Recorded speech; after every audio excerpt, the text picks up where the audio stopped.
But do you doctors, do you compare notes? Since, for instance, I mean, the residents, the guild, the associations, do you compare notes about all these incidents and what might be new, as Ye- it were? Yes, we do. Now, especially that's the beauty of residency training. Now, you learn from your teachers, the consultants. You meet other residents, other consultants. You meet them, you discuss with them. Even before coming here, I actually spoke with people in IDH, called them, what was going on, what was happening. You have to do that because nobody is a body of knowledge. You cannot say this person knows everything. Even the professor in America probably come and find out what's going on locally. I'll give an example of that. When Ebola came out in Congo and Zaire, they said babies don't get infected, children don't get infected, and there was never a recorded incidence of a child getting infected. But this one started from a child, this particular one. And the reason was that in that area, when adults come down with disease conditions, they actually isolate children from going there. So they did not take that into cognizance. But now, by the time they found out, okay, this probably a child that played with maybe a primate, maybe a baby monkey or something like that and got it, and they realized that, okay, this can happen. The information about Ebola has definitely changed. So we compare notes, we do that so that we can get the best outcome for these patients and for ourselves and the public in general. Okay, someone would also, be curious because right now we were asking about the handling of panic. Yes. I mean, you could tell that there was palpable panic. We understand that sanitizers finished in the stores and there were no hand washes. Do you think that we're not overly panicky about this and we're imbibing more hygiene habits? Have you noticed that, or do you think that we're still a little lackadaisical? I don't think we are overly panicky about it, but our hygiene level has certainly increased within the hospital environment and outside the hospital environment. If I go home now, I go to my mom's place. Before I enter the house, she tells me to wash my hand. It never used to happen like that. Before I touch anything, wash your hand. If possible, she will even give me gloves to wear before I do anything. So, yes, there is a form of level of panic, but we are also very health conscious now, and that is what we need. And it is also known that hand washing is very, very important in these things. So most Nigerians, they hug, they do this, they eat, they don't wash their hands, they just go about their daily business. They even use the convenience, they don't even clean up their hands. But since this thing has come up, people have been very, very careful about how they handle things. When they go into the toilet, they wash their hands, they use sanitizers. A lot of medical personnel didn't used to use sanitizers before. They used to wash their hands, but they didn't use it. But with this, everybody has it. Everybody has it. They even give patients in the hospital as you come in, before you handle anything, before you touch anything, you just squirt it into your hand so you wash it. So I think it's good. I just hope that this level of hygiene increase continues after this epidemic. So there could be an advantage what kind of advantage with this? But I mean, the opportunities in what has happened to us in terms of if we have increased levels of hygiene. Yes, but looking at what happened, because I mean, even doctors have started citing, oh, thank God that hospitals were on strike. If not, it would have infected a lot more people than if he had gone to a government hospital. Thank God he didn't go to But the question will be, are protocols beginning to improve? Because what we look to see is that doctors, whether in private hospitals or government hospitals, don't get infected. I mean, health workers in general don't get infected only and simply because they're handling a patient. Do you think that protocols for handling emergency cases, especially where the patient cannot speak, or a suspected case of an infectious disease, would improve so that the health workers are less at risk? Yes,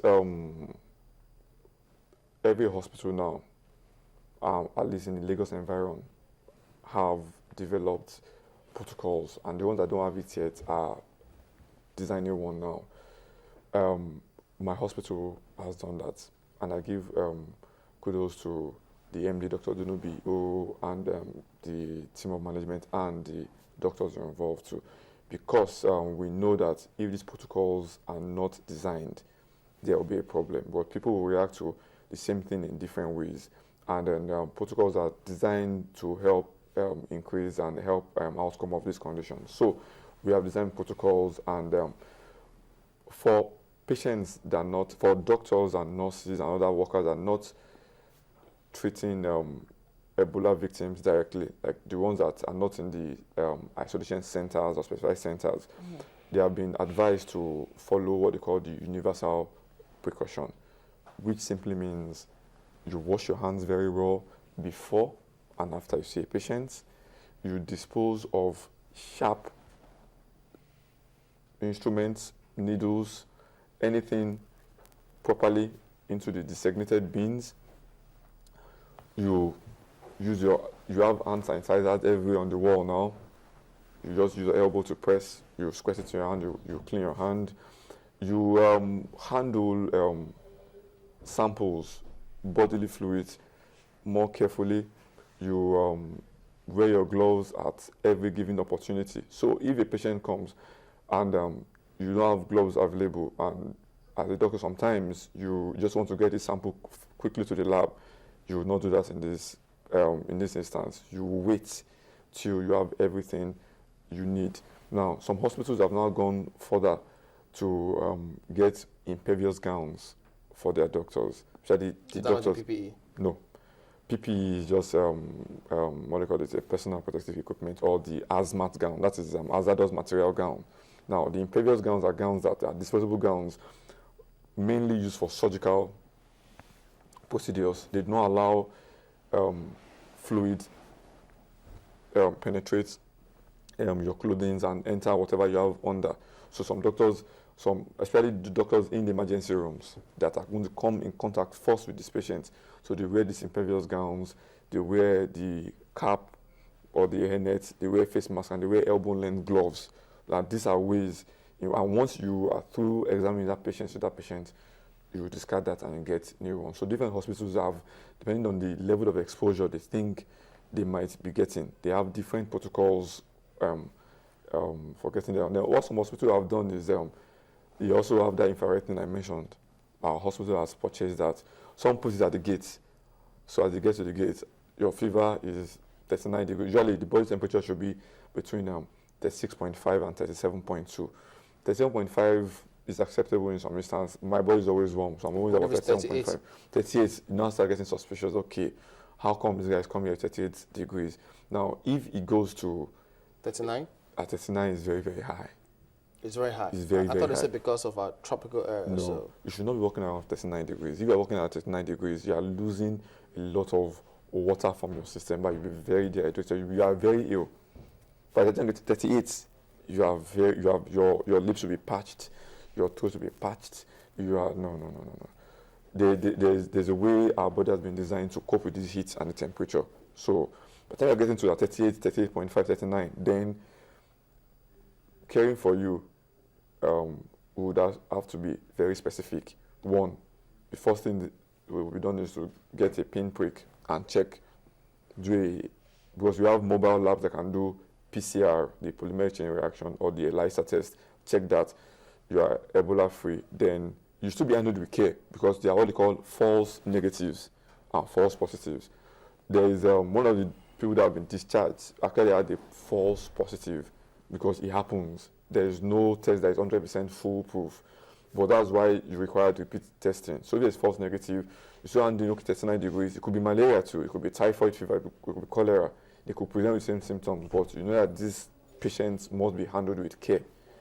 So you do some tests later, and a few days after, and still negative, then you would treat him. Considering the prevalence of malaria, sorry, Chamberlain, and how often, because we always come down with a fever with malaria oftentimes, yes. and how often people go to the hospitals to be treated for malaria. Yes. Don't you think that there will be a high prevalence of people, will I say, getting turned back, or I don't know, would they be turned back, or a lot of people will now have special care, as it were, when they go to the hospitals? There's a high risk and high possibility of people being turned back from malaria. But what has been said is that a patient comes with fever, has fatigue, headaches, malaria, not feeling so fine. Those are also symptoms of malaria. But what you should do at that instance is take his blood sample, screening for do a PCR. Usually PCR in Nigeria and ELISA are not done everywhere. They're just done in some specialized labs. So this has also helped in some ways to make it readily available. You do PCRs in places like Luz, some private labs, and then some things even in our hospital. But not everybody has it. But because of this Ebola, everybody now has PCR and they can identify something. So people that come with that kind of fever, if you think, but some hospitals think they are not capable of managing these people, they turn them back. Private hospitals turn them back. Where did they turn them back to? No, they didn't just say go away. They didn't say go away or go home. You have officers that are in charge and say, okay, this is what you have, this is what you have. We don't have the facility to check your blood for the proteins of Ebola or this and that. Please, you're advised to go to this center. Now, but if that patient is now critically ill, because you have to judge it, you have to weigh your options. You have 30 patients in the hospital. You want to take someone in that's critically ill, and there's a possibility that you have taken some information and the travel is everything, it might be Ebola. Are you planning to risk infecting those 30 people and your member of staff because of this single person? Or are you going to send the person to a center where it can be properly taken care of? And that is why every community, every local government, every district area should have a center in which these people can be managed. And those centers could be stationary centers or mobile centers. And there should be hotlines in which someone comes down, you just call, I have this patient that has come down with this. You have somewhere in your hospital where you can actually quarantine these people, come down with this. Please come over and come and pick. That's what it should be, and that's how it is in most standard